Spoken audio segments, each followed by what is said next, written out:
Bom dia, boa tarde, boa noite, bonjour et bonsoir. Déjà, je voudrais me présenter. Je suis Elisa Marceau, chirurgienne dentiste, naturopathe, formatrice spécialisée en nutrition fonctionnelle. Je vous montre comment appliquer la nutrition fonctionnelle de A à Z pour transformer des vies. La vôtre et celle de vos patients.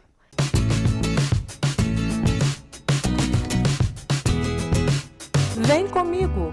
Et c'est avec beaucoup de plaisir qu'on va parler aujourd'hui de tout simplement la santé articulaire. La santé articulaire, elle va toucher à plusieurs professionnels de santé. Elle va toucher évidemment les kinésithérapeutes, les ostéopathes, les chiropracteurs. Elle va toucher aussi les coachs sportifs. Elle va toucher aussi les éducateurs sportifs, les naturopathes.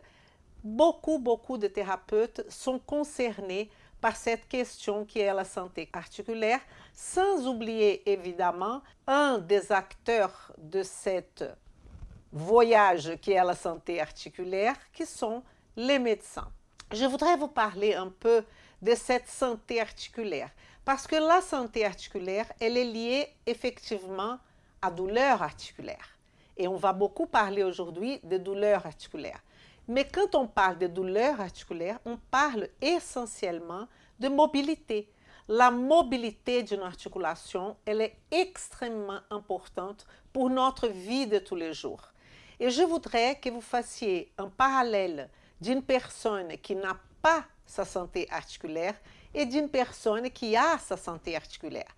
Cette personne, elle sera celle qui n'a pas la santé, elle sera avec plusieurs empêchements de la vie quotidienne. Jouer au piano, le jardinage, jouer avec ses petits-enfants par exemple, faire des exercices physiques dans la nature, courir dans la nature, marcher et même parmi d'autres activités, faire du tricotage. Tout ça est lié à la santé articulaire. Si vous êtes un professionnel de santé qui travaille avec un de ces empêchements ou que vous avez comme inspiration d'amener votre client ou votre patient à la possibilité de faire toutes ces activités-là, vem comigo. Parce que je vais présenter la santé articulaire dans la notion de la nutrition fonctionnelle qui est la matrice de la nutrition fonctionnelle. Pour cela, je vais vous présenter tout de suite à chaque de ces photos-là, c'est pour vous montrer les possibilités qu'on a ou qu'on n'a pas si la santé articulaire n'est pas présente. Voyons maintenant ici le modèle de la nutrition fonctionnelle qui est effectivement la matrice de la nutrition fonctionnelle.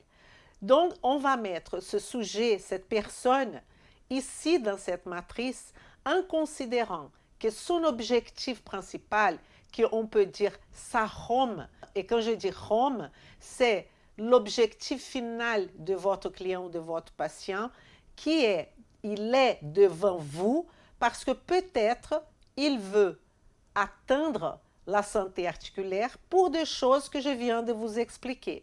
Donc, cette santé articulaire ou la douleur articulaire, elle va faire partie de plusieurs nœuds. Les premiers nœuds qu'on peut penser, c'est l'intégrité structurelle. Parce que l'intégrité structurelle, elle est liée aux muscles, elle est liée aux articulations. Je pense à la force musculaire liée aussi à l'os. Tout ça fait partie de cette intégrité structurelle. Et elle fait partie aussi, évidemment, de l'énergie, de neuroénergie, parce que pour pouvoir marcher, pour pouvoir jardiner, pour pouvoir bien travailler ces articulations, j'ai besoin de mobilité. Mobilité dépense de l'énergie. Ça, c'est lié aussi à nos maladies auto-immunes. On va parler de tout ça tout à l'heure. À l'état de notre tractus gastro-intestinal, à notre sommeil, à notre nutrition, à notre hydratation. Donc, vous voyez que cette nœud articulaire, malgré il fait partie absolue de l'intégrité structurelle de notre corps, il va toucher tous les autres nœuds. Et la question que vous allez me poser est, Elisa, si j'ai un patient ou un client qui a un problème de santé articulaire, comment je vais utiliser ça en parlant de nutrition fonctionnelle? Très bien. La nutrition fonctionnelle elle n'est pas une méthode, elle n'est pas un protocole. Ce qu'elle est, c'est une stratégie de comment vous, professionnels de santé, va réfléchir pour proposer une solution à votre client ou à votre patient en ce qui concerne la santé articulaire, même s'il a une maladie articulaire, s'il a une altération, un trouble articulaire quelque part. Alors, allons-y parler de cette question de cartographier les douleurs articulaires qui seraient un signe et des symptômes qui vont rentrer dans la matrice de la nutrition fonctionnelle pour qu'on puisse analyser et voir quelle solution proposer à ce client ou à ce patient. Déjà, vous savez bien que nous avons différents types de douleurs articulaires, évidemment. Les différents types de douleurs vont passer par les douleurs articulaires dégénératives, parce que arthrite, qu'est-ce que ça veut dire arthrite? Arthrite, c'est une inflammation au niveau articulaire. Donc, ça ne veut pas dire grande chose, une personne qui dit arthrite. Donc, on a des douleurs articulaires qui sont effectivement dégénératives. On a l'arthrose, on a douleur articulaire d'usure qui est très liée à l'âge, qui est très liée à mauvaises habitudes. Et on a les douleurs d'origine auto-immune ou de processus inflammatoires. Tout ça déjà nous fait réfléchir qu'on est bien dans le travail de santé articulaire. Parce que c'est ça le travail en amont de la nutrition fonctionnelle. Ce n'est pas d'étiqueter une maladie et travailler la maladie. Non, c'est de prendre tout ce qu'il y a dans la matrice de la nutrition fonctionnelle en ce qui concerne cette personne et l'amener à la santé. Là, je suis en train de travailler la santé articulaire de ce patient. Et donc, nous avons les déclencheurs. Et parmi ces déclencheurs, il y a quelques facteurs qui vont déclencher cette situation de douleur articulaire qui sont vraiment, on considère les non modifiables. Non modifiables, je dirais effectivement quoi, Elisa? On peut donner un exemple. Les femmes augmentent le risque par rapport au vieillissement. À partir de 60, 70 ans, 80 ans, c'est vrai que les femmes auront une sensibilité articulaire accrue par rapport à ce qu'elles étaient avant. Pourquoi? Parce qu'il y a la question de le rapport de l'estrogène, testostérone et progestérone. Ça ne veut pas dire que toutes les femmes ont des problèmes articulaires, mais c'est vrai que les études nous montrent qu'il y a une augmentation du risque par rapport au vieillissement. Il y a aussi le facteur qui est la chirurgie tout simplement. Et aussi le travail physique très lourd. Je peux vous donner comme exemple les carreleurs, les maçons, les gens qui travaillent dans le bâtiment. Évidemment, sont des déclencheurs. Ils ont plus de risques d'avoir de douleurs articulaires. Ça seront les facteurs non modifiables. Mais on peut réfléchir par rapport à ce qui nous intéresse dans la nutrition fonctionnelle, qui est l'étiologie du problème. Mais là, c'est une étiologie que je veux comprendre d'où vient le déséquilibre. Tous ces éléments vont faire basculer, que je vais vous présenter. Donc, nous avons des situations comme l'inflammation systémique, qui peut avoir plusieurs raisons pour avoir cette inflammation systémique. Le surpoids, par exemple. Un diabète non traité, par exemple. Il y a ça. Source infectieuse. On a trouble gastro-intestinal, carence en nutriments, carence ou déséquilibre hormonal, niveau de stress, qualité du sommeil.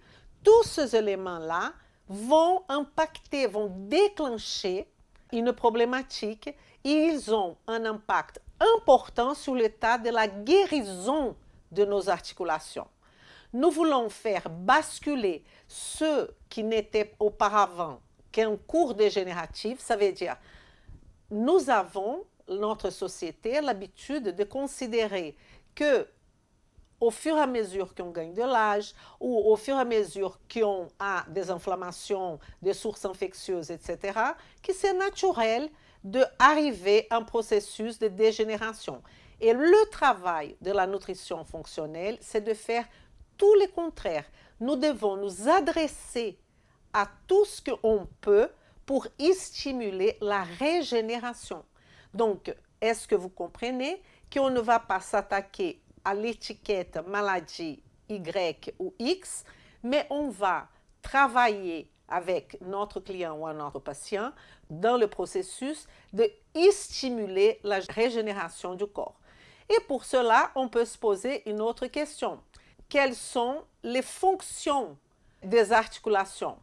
Cela veut dire déjà être physiquement actif. Et nos articulations ne vont pas nous empêcher, ne vont pas nous limiter. Et c'est exactement ça que je vous ai montré au début de notre conversation. Si notre objectif va vers la santé articulaire, notre objectif, c'est d'empêcher la limitation qui peut parfois donner la douleur articulaire. Donc, les gens ont l'habitude, quand ils arrivent dans le cabinet, ils vont dire des phrases type « Elisa, je ne peux plus faire ça, je ne peux plus jardiner, je ne peux plus courir, je ne peux plus jouer au piano. » Je ne parle pas de Jeux olympiques quand je parle de physiquement actif, évidemment. Ce que je parle, c'est tout simplement dans la vie du quotidien que les gens, quand ils vont arriver chez vous, leur vraie envie, tout ce qui est derrière tous les discours, c'est d'être capable d'être physiquement actif. Ça veut dire sans douleur. Ça veut dire marcher, sauter, courir, être engagé dans des mouvements, des exercices de passe-temps, par exemple, comme jouer avec les petits-enfants, comme faire du jardinage, comme jouer du piano, comme du tricoter. C'est ça. Et là, vous allez voir que nous sommes ici dans la question de nutrition et hydratation. Un facteur qui est extrêmement important pour tout cela, c'est l'état d'hydratation qui sera la clé de la santé articulaire. Dans le cartilage, nous avons le glucosaminoglycane de la matrice articulaire. Et ces glucosaminoglycanes, chaque molécule de glucosaminoglycane peut tenir environ 100 molécules d'eau. Et si la personne elle est déshydratée, ce composant sera aussi déshydraté, les glucosaminoglycanes. Donc, plus vous êtes déshydraté, plus vos articulations seront déshydratées. Et là, on va rentrer dans un terrain qui est un petit peu compliqué. C'est quand je parle d'hydratation, je parle de l'eau, tout simplement, boire de l'eau, qui est dans ce groupe qu'on appelle le modifiable. Tout ce que je vais vous présenter ici, ça fait partie de ressources de chaque personne pour avoir la décision personnelle de faire ou de ne pas faire. C'est pour ça qu'on dit qu'il est modifiable. Comme je vous ai parlé, l'intégrité structurelle, c'est un nœud. Je vous présente déjà le nœud de l'intégrité structurelle, qui est le nœud qui va s'occuper de muscles, s'occuper de l'articulation, s'occuper de l'intégrité osseuse. Et là, dans ce sujet que nous sommes en train de cartographier, qui est la douleur articulaire, l'état d'hydratation est très important pour que les articulations soient bien hydratées. Et je viens de vous expliquer le pourquoi. Maintenant, on va aussi, dans notre évaluation de ce modifiable, On va évaluer les allergies et les sensibilités alimentaires. Et l'alimentation comme un tout, parce qu'une alimentation inflammatoire, elle fera que aggraver, empirer l'état de douleur articulaire ou de maladie articulaire du patient. Et donc, évaluer aussi la sensibilité alimentaire est très importante. Savoir s'il y a des sensibilités alimentaires importantes, il y a les allergies, là je parle des immunoglobulines du type E, qui est tout simplement l'allergie, vraiment, que vous connaissez, mais il y a aussi les sensibilités alimentaires qui seront liées à notre nœud, qui est lié à un nœud, qui est notre nœud assimilation.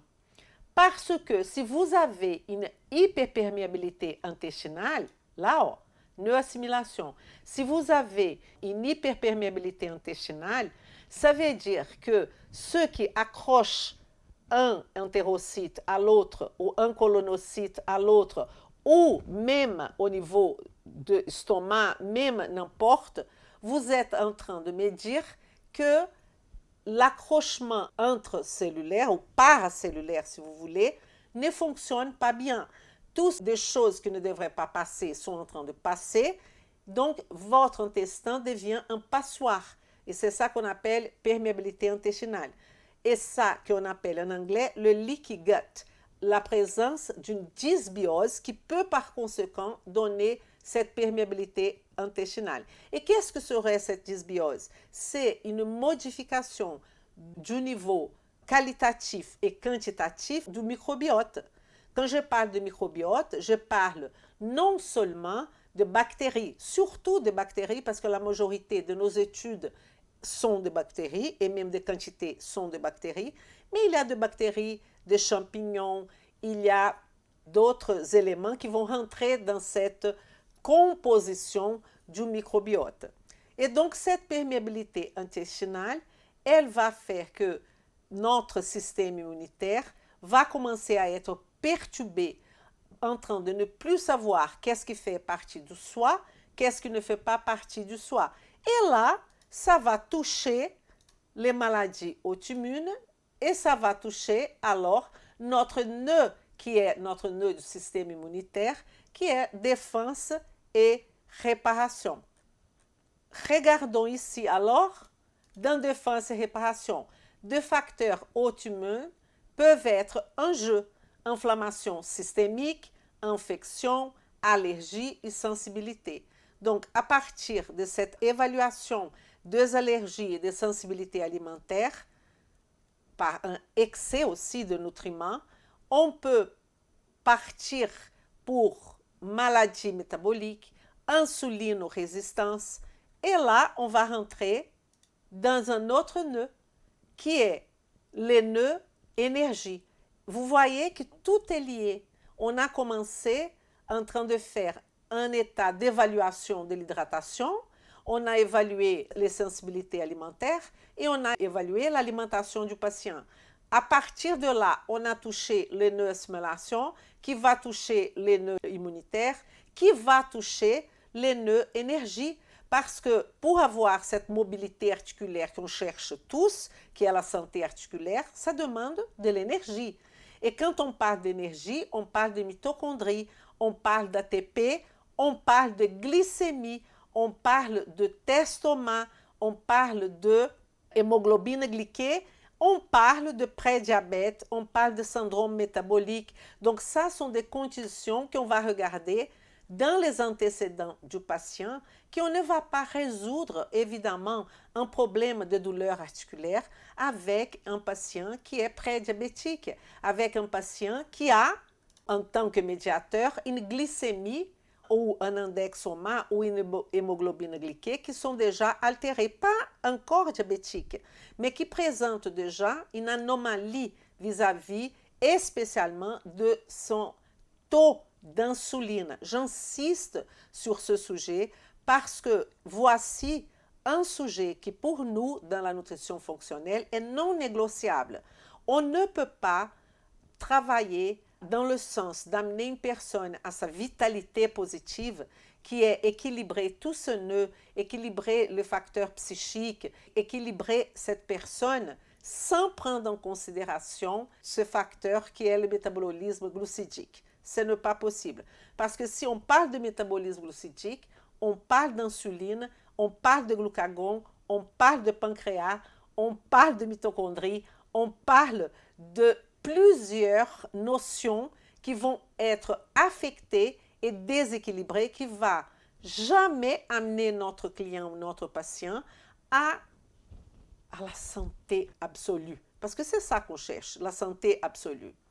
Donc, cette mobilité articulaire qu'on appelle MAL, elle est dépendante, complètement dépendante, là en mobilité articulaire, elle est complètement dépendante de cette condition de glycémie, HOMA, hémoglobine glyquée. Quand je dis glycémie, ce n'est pas tout simplement de regarder le bilan sanguin de votre client ou de votre patient et regarder si la glycémie est normale ou pas. Donc, je voudrais bien vous expliquer ça. Écoutez bien ce que je vais vous dire. Si vous êtes en train de chercher la santé articulaire de votre client ou de votre patient, vous avez vu qu'il y a plusieurs éléments qu'on va mettre en considération en mettant ce patient dans la matrice de la nutrition fonctionnelle. On va regarder quel est son statut d'assimilation. Est-ce qu'il y a une hyperméabilité intestinale? Est-ce qu'on a un problème au niveau de attachement d'une cellule intestinale avec l'autre? Si on a cette question de perméabilité. Si on a cette perméabilité, on a une dysbiose. Ça veut dire un changement de la quantité et de la qualité du microbiote de cette personne qui va nous amener à une autre condition qui est un déséquilibre de notre système immunitaire, de notre système de défense et réparation. Donc, on aura plus d'inflammation systémique, on aura plus d'infections, on aura des allergies, des sensibilités à certains aliments même. Donc, il y aura des facteurs auto-immunes qui vont jouer là-dedans, qui va entraîner un problème au niveau énergétique. Et pour avoir santé articulaire, j'ai besoin de mobilité. Mobilité articulaire ne peut pas être une mobilité articulaire limitée, qu'on appelle MAL. Donc, pour amener ce patient à se libérer de ce MAL, mobilité articulaire limitée, il faut travailler tout ce nœud.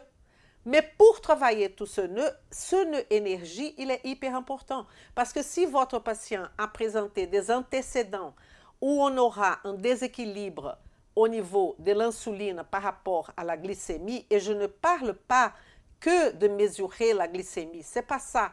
C'est de savoir si le pancréas n'est pas en train de cracher trop d'insuline pour maintenir une bonne glycémie. Donc, ça va au-delà de faire un bilan sanguin et regarder si la glycémie est inférieure à 1 gramme par litre. Ce n'est pas ça. C'est quel est le rapport de cette glycémie qui apparemment est très bien avec l'insulinémie. Parce que mon patient qui a un syndrome métabolique, qui a des altérations au niveau de l'hyperméabilité intestinale. On peut penser à un SIBO, on peut penser à une dysbiose tout simplement, on peut penser à des signes et des symptômes au niveau intestinal, on peut penser à une, très important, parodontite. Tout ça ne vont pas aider à se libérer du mal, la mobilité articulaire limitée. Au contraire, ça va empirer la situation de notre client ou de notre patient. Ce mal, cette mobilité articulaire limitée, elle augmente le risque de toutes les complications connues en termes de diabète.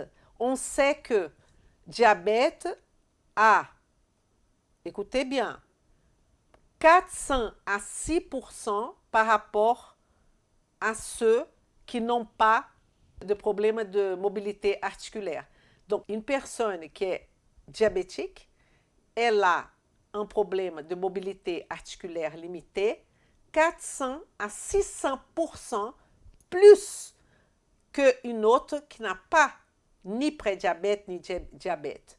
Donc, vous voyez que là, on a un processus de glycosylation qui va toucher la microvascularisation.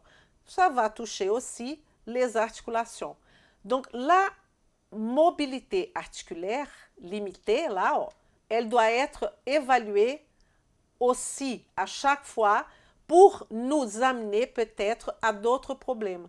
Vous savez, une chose qui est très intéressante, cette position qu'on appelle la position de prière. Il y a des personnes que, quand on demande de faire ce mouvement-là, déjà, elles vont vous raconter qu'il y a des altérations au niveau de la mobilité articulaire limitée, au moins de cette partie du corps. Et donc, vous allez déjà penser à l'assimilation, à défense et réparation, à cette question d'énergie que je viens de vous expliquer. Encore dans notre proposition de cartographier les douleurs articulaires, nous allons commencer à démystifier la question de exercice et mouvement. Vous savez que les personnes qui ont des problèmes de douleurs articulaires, et je donne là cet exemple, mais il y a des douleurs articulaires partout, au genou, lombaire, etc. La première chose qui vont faire la tendance est d'arrêter les exercices. Mais tout ce qu'on a besoin, c'est de mouvement. Donc, l'objectif n'est pas d'augmenter la douleur de la personne, mais on ne peut pas atteindre non plus qu'il n'y a plus du tout de douleur pour que la personne commence à faire de mouvement. Évidemment, tous les autres paramètres ont déjà été travaillés. L'eau, l'hydratation, l'alimentation, l'intestin, tout va commencer à se mettre à sa place et le patient va commencer déjà par des exercices doux, car il est toujours nécessaire de continuer à bouger, même dans la douleur. Il y a des lignes de médecins qui vont demander à la personne de mettre des corsets. Vous savez bien que l'objectif, c'est de revenir au mouvement et pas d'arrêter le mouvement. Une chose, c'est la phase aiguë. L'autre chose, c'est la phase chronique. Et là, on parle évidemment de douleurs articulaires chroniques qui va s'installer, qui va augmenter au fur et à mesure. Donc, l'exercice le plus complet du corps, c'est une personne. Vous connaissez quelqu'un qui a des douleurs articulaires? Elle sera obligée de passer par toutes ces étapes-là que je viens de vous dire. Pour être bien clair, vous connaissez quelqu'un qui a des problèmes de douleurs articulaires, professionnel de santé. Vous devrez prendre en compte pas que la douleur articulaire. Vous devez prendre en compte tous les nœuds de la matrice de la nutrition fonctionnelle. Quelle est sa capacité d'assimilation? Est-ce qu'elle est en dysbiose? Est-ce qu'elle est inflammée? Est-ce qu'elle a des maladies auto-immunes? Est-ce qu'elle est en surpoids? Est-ce qu'elle a du syndrome métabolique? Est-ce qu'elle est prédiabétique? Est-ce qu'elle a des altérations au niveau de glycémie, d'hémoglobine glyquée et d'insuline surtout? Est-ce qu'elle a de mobilité articulaire limitée? Bien sûr, si elle a ça, vous allez déjà commencer à amener la santé par rapport à travailler tout ce nœud et après, vous allez proposer de commencer avec des exercices doux, mais n'oublions pas qu'une personne qui a des problèmes articulaires, il faut absolument, en tant que traitement, passer par la musculation, augmenter la masse musculaire, c'est extrêmement important. Augmenter la masse musculaire. Et là, je m'adresse spécifiquement au coach sportif fonctionnel ou au coach sportif. Vous êtes coach sportif, vous êtes éducateur sportif, vous avez un travail avec votre client pour améliorer sa situation corporelle. Oui, mais vous avez aussi cette personne avec douleur articulaire, vous n'allez pas arriver si vous ne travaillez pas les nœuds comme les nœuds assimilation, les nœuds défense et réparation, avant de proposer le vrai exercice articulaire qu'elle a besoin. Et vous savez bien que ça va passer par la musculation, augmentation de muscles, augmentation de masse musculaire, augmentation osseuse par conséquence. On va réstructurer les capsules articulaires, on va réstructurer tout ce qui est autour de l'articulation en augmentant les muscles. Vous allez faire aussi le High Intensity Training, qui est de courte période, mais de haute intensité, très important. Yoga, pilates, étirements, exercices de base dans le sol, tous ces mouvements sont extrêmement importants pour les clients ou les patients qui ont des problèmes articulaires. Évidemment, il va falloir quelqu'un qui soit spécialisé en ce type de problématique pour, par exemple, protéger la lombaire, protéger le genou d'une personne qui a des problèmes articulaires. Ça ne veut pas dire que ce genou et cette lombaire ne vont pas travailler. Et je sais bien que vous qui travaillez avec les articulations et les muscles, comme les chiropracteurs, comme les ostéopathes, comme les éthiopathes et le coach sportif, sont bien en position de comprendre ça. Mais je vous invite, vous qui travaillez avec comme spécialité articulation et muscles, de aussi se rappeler que vous avez besoin de connaissances en termes de santé gastro-intestinale, de immunité, de hormones surtout, pour résoudre la problématique de votre client ou de votre patient. Je ne pouvais pas laisser de parler cette histoire de cartographie de la santé articulaire, passant par la douleur articulaire, sans parler de suppléments. Les suppléments sont extrêmement utiles lorsqu'ils sont utilisés à tout ce que je viens de vous expliquer. Lorsqu'ils sont utilisés par rapport à tout ce modifiable, et je n'ai pas fini par rapport à ce modifiable, parce qu'il y a aussi la question, je vais revenir là, la question du sommeil. Dans un cycle de sommeil profond, c'est que le moment que le corps se régénère et il va créer de nouveaux ligaments et de cartilage. Donc, il faut une hygiène du sommeil adaptée à votre client et patient. Nous avons des chapitres qui vont parler de l'hygiène du sommeil ici dans notre chaîne, mais aussi dans l'Académie Marceau, que vous pouvez regarder gratuitement la réparation du sommeil d'une personne, parce que c'est vraiment catastrophique pour, non pas que pour la santé articulaire, mais pour la santé en soi, si on n'a pas un cycle de sommeil réparateur. Ça, c'est extrêmement important. Alors, la supplémentation, elle est utile de ce que vous travaillez, les non négociables qui sont là-haut déjà, glycémie, OMA, tout ça, et rétablir tout ça, et aussi les modifiables que je vous ai montré ici. Sommeil, relaxation, exercice et mouvement, hydratation, évidemment, les stress, la résilience, évaluer le niveau de stress, c'est extrêmement important. Le rapport psychique de ce patient en termes de mental, spirituel et émotionnel, aussi avec la nature, avec la famille, avec son travail, tout ça doit être travaillé. Si vous voulez donner à votre patient ou à votre client une solution définitive. Alors, ce supplément, on peut parler évidemment de glucosamine, on peut parler de curcumine, on peut parler de collagène. Et là, on va regarder en premier, avant cette supplémentation, l'état alimentaire de cette personne, l'état nutritionnel de cette personne. Si elle est en surpoids, elle peut même être dénutrie. Donc, quelle est sa capacité d'absorption et son niveau de densité nutritionnelle? Ça, c'est très important. Donc, faire une supplémentation isolée, c'est du gaspillage d'argent, du temps, et c'est hyper frustrant. Ça ne va pas régler le problème de votre client et de votre patient. Professionnels de santé, vous avez compris notre objectif.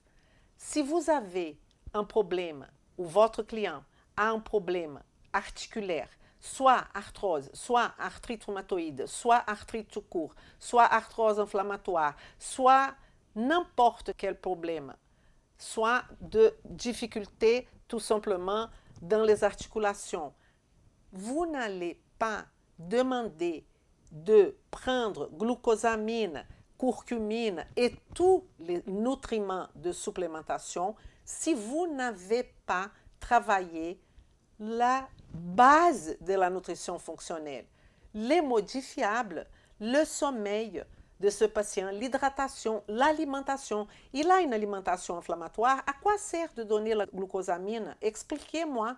Ça fait aucun sens.